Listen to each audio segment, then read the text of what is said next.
here with community creator Dan Harmon. Welcome. Thank you for having me. Did you ever imagine a year ago that you'd be sitting here, back here with community? I never imagined I would be being interviewed by you. I'm a writer. None of this has ever made any sense. I don't know what happened to me, what I did wrong or right in a past life. And no, I did not think that for the first time in TV history, a sitcom showrunner would be let go and then brought back. No.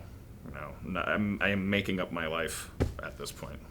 Is it nice when you see the response from fans, though, that they're thrilled that they're essentially getting their TV show back? Yeah, I mean, I only see it on Twitter. I just, you type the word Yahoo on Twitter, exclamation point and stuff, that's what I see. But as you probably know, my disdainful personality, my big mouth, often, most of the stuff I end up seeing is like, what a knob, shut up.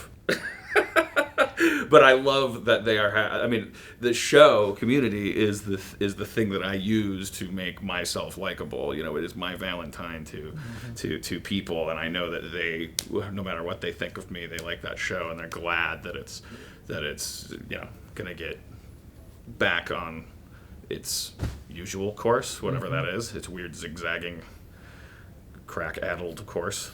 And how far into the planning stages of season 5 are you? We have broken about 6 stories, I think. Conceptualized almost all 13 of them with a few gaps where it says on the whiteboard, like, normal episode. But we're going to do this, we're going to do this, we're going to do this, because there's only 13. And so it filled up pretty quickly, the things that we wanted to do. But about 5 of those 13 are fully outlined. Can you throw one of those 5 my way? It's so hard coming to Comic-Con because it's like it's spoiler fest. It's like it's you want to tease something. With 13 episodes, if I tease one thing, that's almost 10% of the entire content. I really want to do something. I know that this show sometimes is like, oh, what genres are you going to imitate and all these things, and I hate that for people who aren't intimately acquainted with the show, that's part of what turns them off, is the idea that it's like the Weird Al Yankovic of sitcoms, like, what spoof are you going to do? I love Weird Al, by the way. Please don't slander him and don't expose my feud with him. But I will say, like, I've always wanted to do a disaster movie. Like, I really like an Irwin Allen kind of. And then you have to figure out how do you do that in a way that lets the characters be real, because you can't just have molten lava going down the hallways and then say, oh, it was all a dream. Like, that is not satisfying. So you want your bone thrown to you. You want your teasy spoiler. What can I say? We're going to do an animated episode. Oh, awesome. For sure. I know exactly what I want to do. Full animated from beginning to end. I think so. Yeah. Okay. I don't think it'll have a lick of live action. Nice. Just fully unmarketable. Absolutely. I want to commit to my tradition of bad choices in television. I love it. Fans are a little concerned about Donald Glover's only doing 5 episodes, 4 or 5 episodes. I mean, what did he ever do? He just says his little funny line now. No, it's devastating. The idea, it's heart-wrenching. He has my absolute full support doing whatever he wants to do. He is one of the most intimidatingly talented people I've ever had the pleasure of writing words for. Troy is, it's like the left arm being removed from your body. Like how are you going to handle it? What are you going to do? You have to acknowledge it and handle it. You have to learn to do one-arm push-ups. You have to get a prosthesis. You have to. There's more on my medical website about this if you want to look it up. I have all kinds of advice for amputees. Excellent. But we're gonna charge in. We're gonna make eye contact with the tragedy that is his departure, and we're gonna turn it into a story, and we're gonna feel the feels and laugh the laughs and deal with it. So will be addressed. It's not like he's just going to disappear for a couple of Yeah, he's not gonna. We're not gonna try to cleverly you see the back of his head and going like, "Yes, I'd like a sandwich." We're gonna make it part of the canon, part of the story, but also with an emphasis on making the best use out of his 5 episodes. It hurts to say it out loud. Does. And it will be in one chunk? Will we get him for 5 and then gone, or sprinkled throughout? We're gonna do it like a train of pain. No, a train of pleasure followed with a caboose of pain.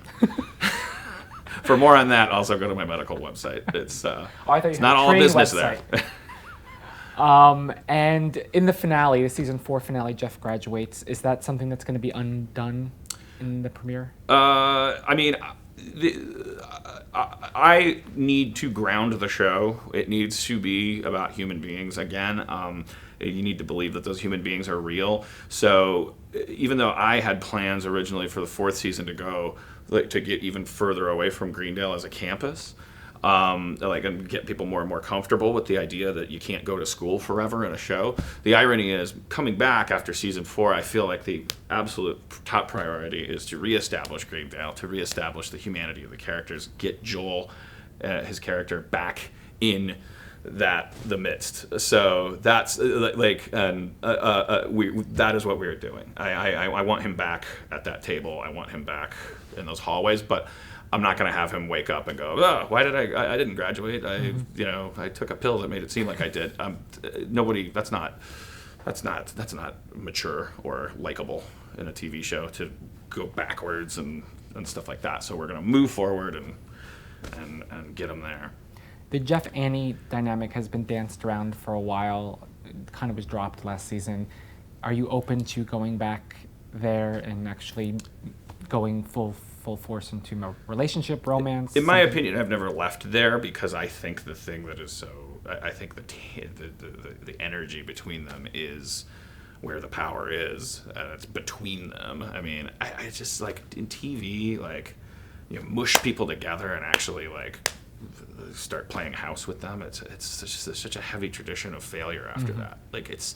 We like romance. We like tease. But we also don't like being teased forever. What's the answer to your question? I love the energy between Jeff and Annie, and I'm going to continue to put them on screen together in ways that make people squirm in different ways. She has a schoolgirl crush on him, and he has feelings that are somewhere in the vicinity of, paternal and romantic and all kinds of inappropriate, weird, wonderful flavors of all kinds of things. And I like to explore that energy. So they're having sex. They're gonna do it. I don't. Yeah. Shippers, please just take it easy. I love the people too. Will you bring in a new old curmudgeon to replace Chevy Chase?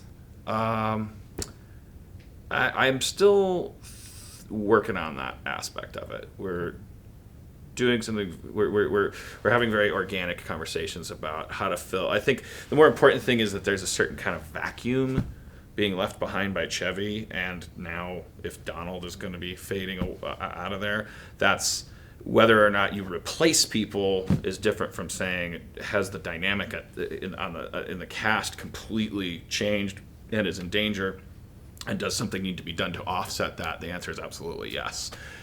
New characters will emerge, and old ones will come in, and that's. And I don't have really super specific solutions quite yet. Okay.